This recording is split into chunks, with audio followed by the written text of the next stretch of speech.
welcome back to Heal and Peace. So in today's episode, we're going to be decorating my half bath. We just moved into our new home, and if you're interested in decorating videos, check out this episode. Hopefully you give it a thumbs up and subscribe to our channel.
I really hope you enjoyed this video decorating the half bath with under $100.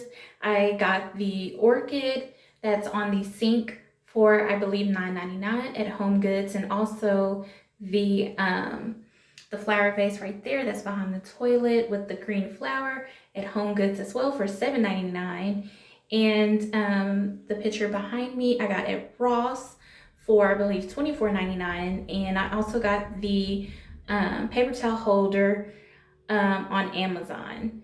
So decorated the half bath with under $100. The paint color that I used on the wall was a light French gray. So I hope you like this video. Give it a thumbs up. Hope you subscribe to my channel.